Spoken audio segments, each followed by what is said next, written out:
Now, okay. Now we already installed the Python, Anaconda, and Jupyter Notebook. So after installation done entire, we can just click the Windows. The Windows symbol is appearing the top left, right? This is the Windows symbol. Then you can click it here. Then what happens? It will appear like this. From here, you can type Anaconda. So just it will suggest automatically. So here there is a can you mute it or else I can mute it. So are you seeing this Anaconda prompt and Anaconda navigator? Yes, sir. Yeah. So this is there is a if you installed Python then related Anaconda in your local, it will shows here Anaconda prompt and Anaconda navigator. So what is the Anaconda prompt? Now we will see. So actually this Anaconda prompt is a command line interface for Anaconda. So that means through commands only we will be run this one. To launch the through commands we can launch the Jupyter notebook. Got it? So to run the Python and Conda create manages packages all will be built in here. So then coming to Anaconda navigator. So this is just like an application. So it's purely graphical user interface. So it's already someone did and kept one box. Then go to there. You can manage from here, manage packages and launch tools like a Jupyter and Notebook. So Spider and VS Code, all these things will be available here. So now we go with the Anaconda prompt. So just click this one.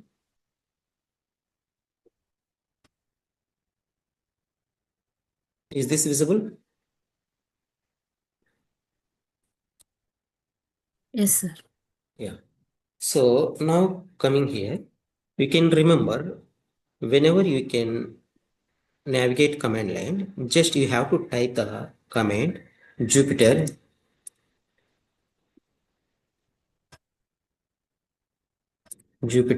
space notebook. So if you give this command, what happened? It will navigate from here to localhost. So localhost in the sense of it will go to the web and run it. So somewhere did mistake. So JUPY PITER. yes. JUPYTER correct. JUPITER. Now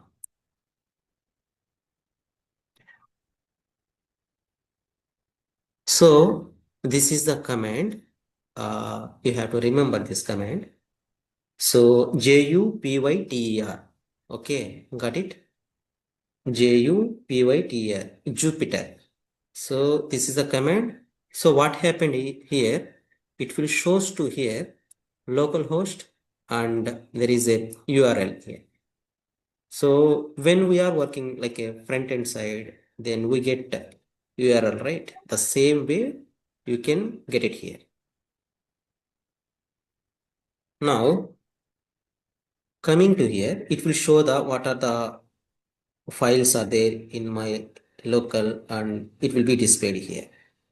So coming here and then here you can see here the top right there is a new is there. Is this visible? You can click it here. Then yes, you can click it here and come to the new folder. You just click the new folder and create the new folder. So I have to give like a tutorial.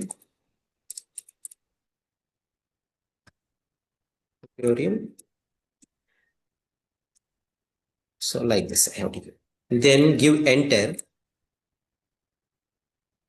Then what happened?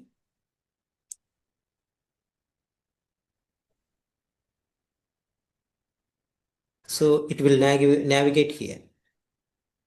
So from here, then you come to here and then just open Python IPYK kernel is there. That one you have to click it. So now this will be opened here. So from here to we have to run the all the files. This is the Jupyter notebook. So if you can give anything, you can suppose if we can a equal to 10 and then you can give like run this one, then you get it 10. So from here we can run the all our Python programs. So then coming to here is the untitled is there, right? So just click that untitled and make it as a so program one. If you can give any name, it will take it. Okay, that is up to you. Now rename it. Then it will show here. So now okay. Now what is going to today? What I have to take it here. From here I have to. So now you got it right. How it will be work?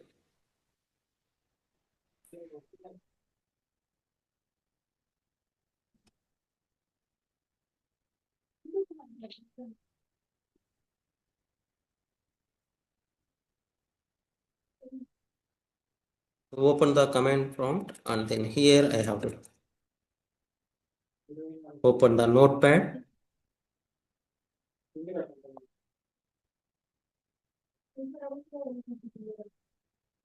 Here I can write. So this is day 2. So in this day 2, what we are going to learn now we will see. So how do you check a data type and address in Python?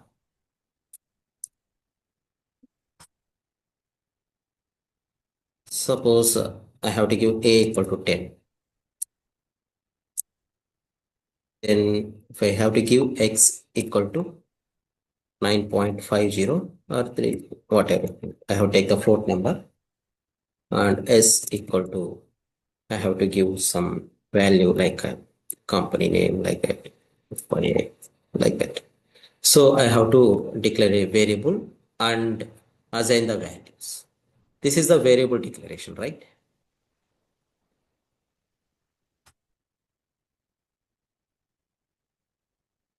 Uh, Naresh?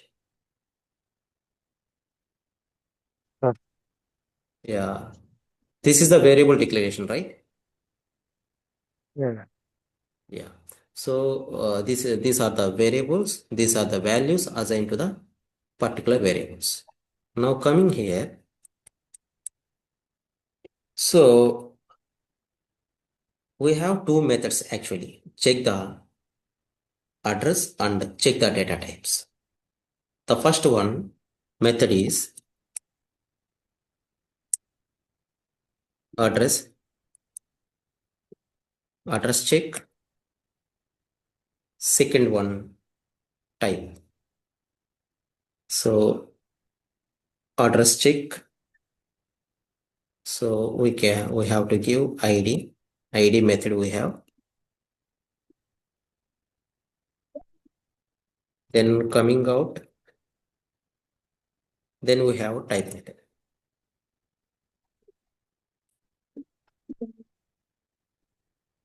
So these two are the methods in the, we have to check the, this is for address check.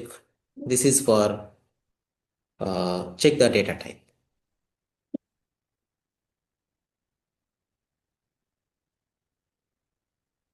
Am I right? So now we will see how it will be addressed and how it will be get the type of the how it will be checked, how it will works. We will check these two methods practically.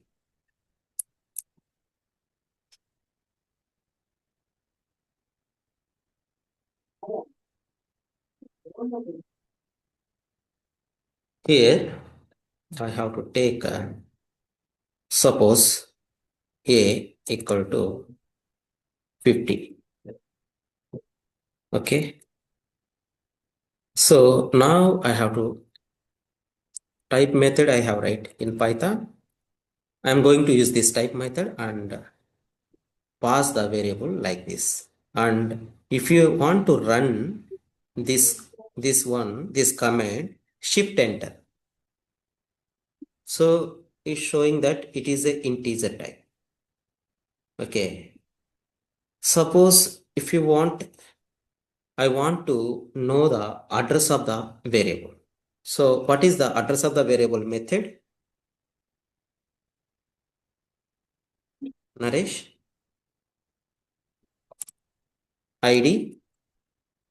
I have to give A. Then, Yes, yes. yes, we want to check shift enter, then we get address of the variable. Got it?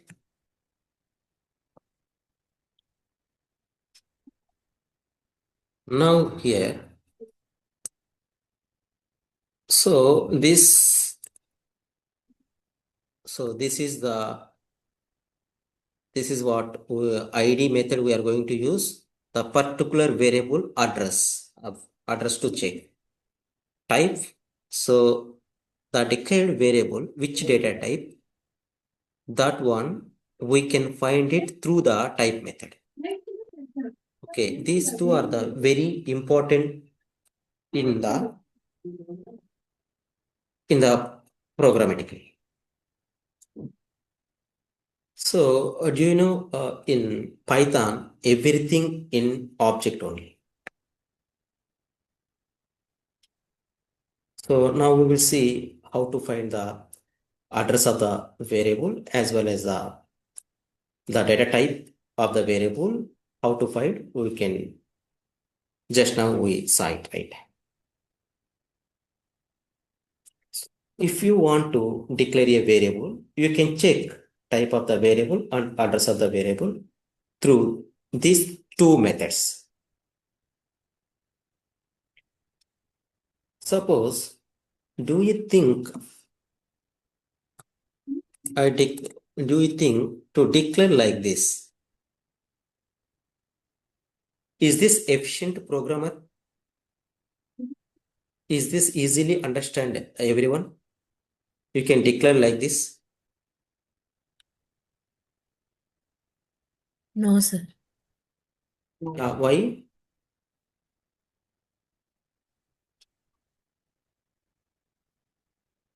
Is this correct only, right? We are getting output also. Suppose I have to give A equal to 12 and enter B equal to 30 and enter C equal to A plus B, enter print. Suppose C I have to give, then shift enter finally, getting output. Then why it's wrong? Because we are giving particular numbers, right, sir? But if you have to take input from the client side, it will be tough. Yeah. Client side, it will be stuff in the sense of, Uh, what do you mean is we can't give in who is executing the code can't give the input, right, sir? If we declare like this, I mean for another numbers, should I put it? Mm. While we are running the code, we should the code should be how to say it? It should be understood. I mean, I'm not getting the right terms to Okay. explain. No problem, no problem. Because so this is so if you write like this, the program, it is a correct. But the thing is, we get confused because of what is B, what is C. That's it. Because it's a correct only. But if you write code like this, as a good program can see, they can easily understand you are the fresher.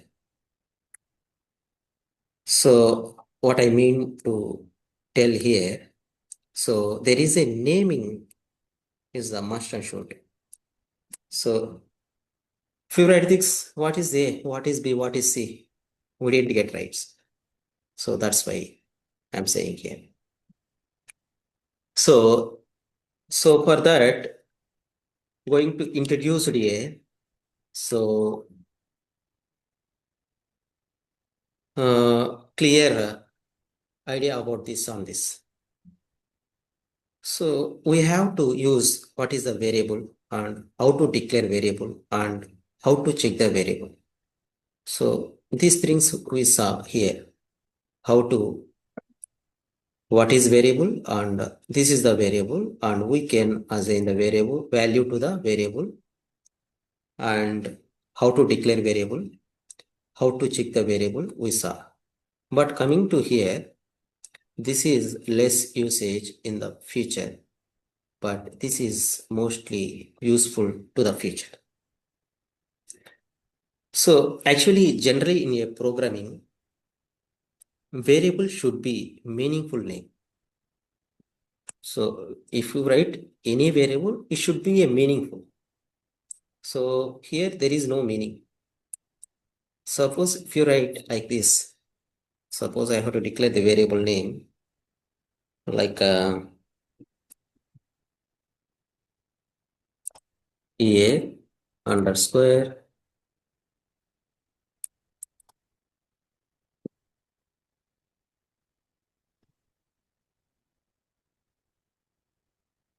if you declare like this, so it's easily understand, right? There is a variable. It shows that the year assigned to here, it representing a something it will be something was done in the future that is founded. So which is related like that. So previously we saw this one, right? So this is also correct, but it is not. I mean, follow the specific rule. So here, what I am going to express, if you declare any variable to follow the grammatical rules. Suppose if the Hamish is there, suppose if someone call Hema, Hema, and Hemi, Hemi, so in his circle it's acceptable. So suppose in home they are called it as a chinni, so it will acceptable. Suppose in the company side, unknown person can call even the ray. It is also it is not give such a meaningful. So it's not acceptable. But it is acceptable within the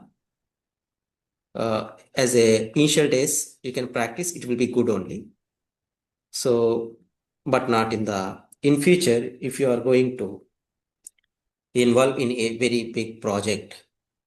If you are naming the variables, so if you can't declare a variable as you like, okay, so there you have to machine should follow the some rules. So what are the rules are there to declare the variable? That we can see now.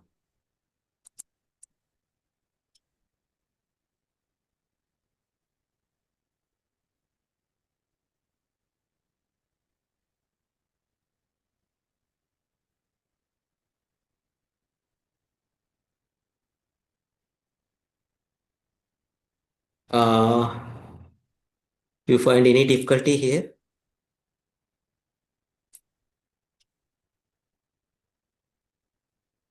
Are you getting? Yes, sir. Yeah.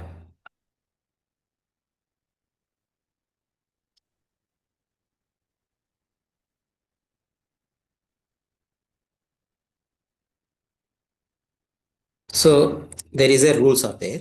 The first rule is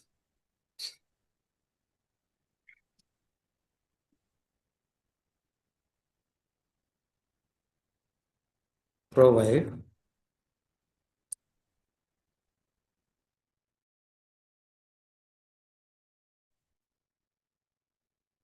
a meaningful names which is related to your task.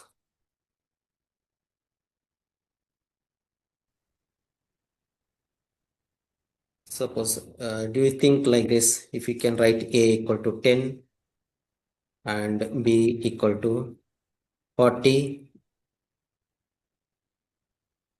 is this meaningful?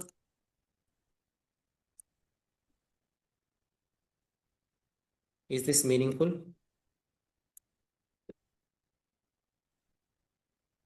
We declare a variable like this. Is this meaningful, Naresh?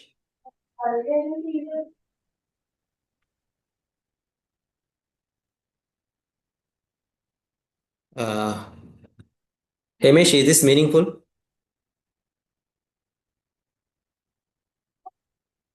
Um, yes, and somewhat.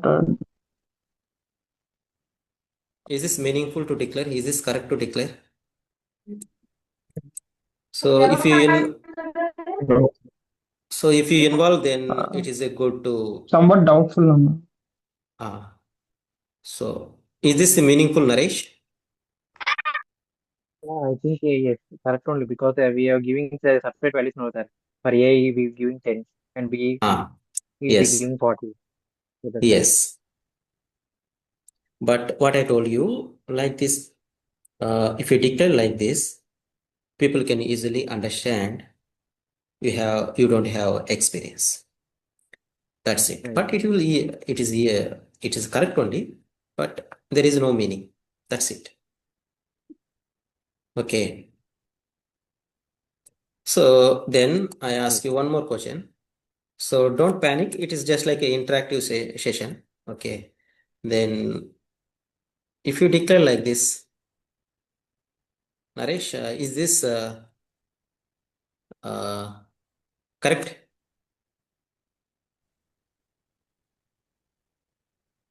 Yeah, 1, 2, 3 A is equal to 100 is the value. But Hmm. in this there is a some The, alphabet is there the, and a numbers also is there. ah, This is covered. yeah. Is this correct?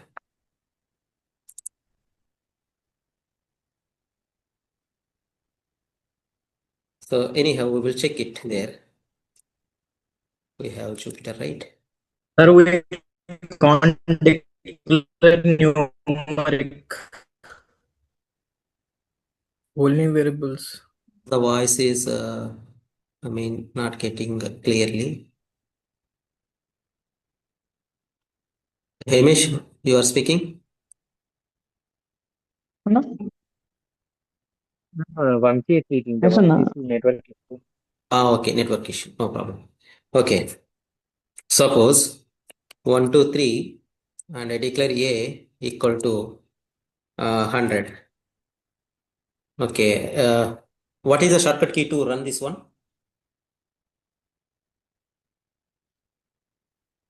Shift enter.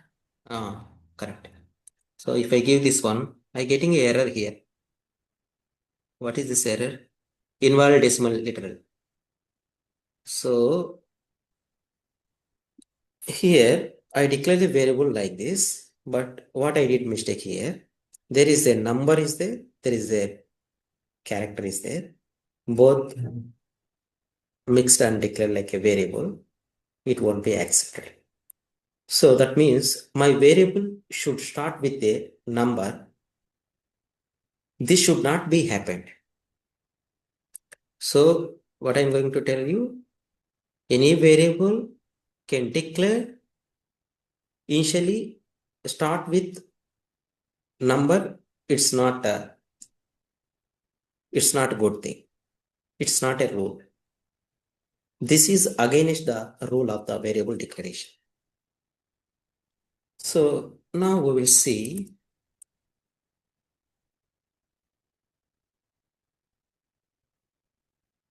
So rules. Rule number 1.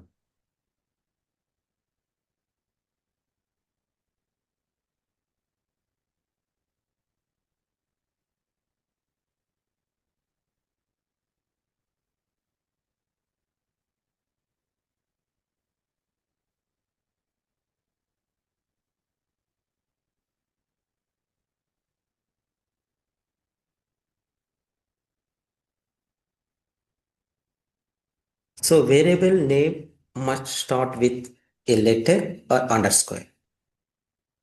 Can we check with underscore?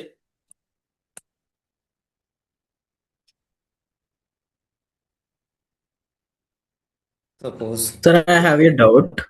Hmm. We can start with special symbols. No. That way I will going to tell that one also. Okay, thank you. One by one I will tell. So if underscore ABC, so ABC equal to, I can give like this and end coming enter. So print, I can specify underscore ABC. Shift enter, then it will come. So this is the what I'm going to tell here. So now I checked here, it is working. See, variable name must start with a letter and underscore. So this both we already checked. Letter we checked right already here. Then character wise we will check it. Suppose if you have to specify letter wise, then name equal to Naresh. I have to give Naresh, then enter, print. I have to specify name, shift enter, then get Naresh. So here two things now we learned. A variable name start with underscore and letters it's accepted.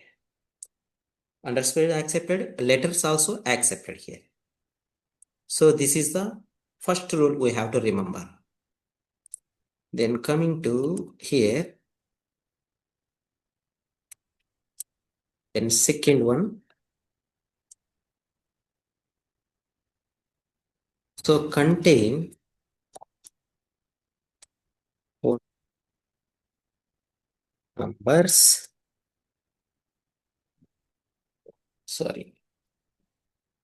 contain only letters and numbers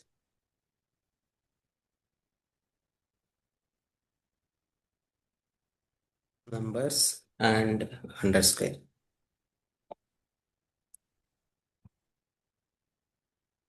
So a variable should contain letters, numbers, underscore. This we have to remember.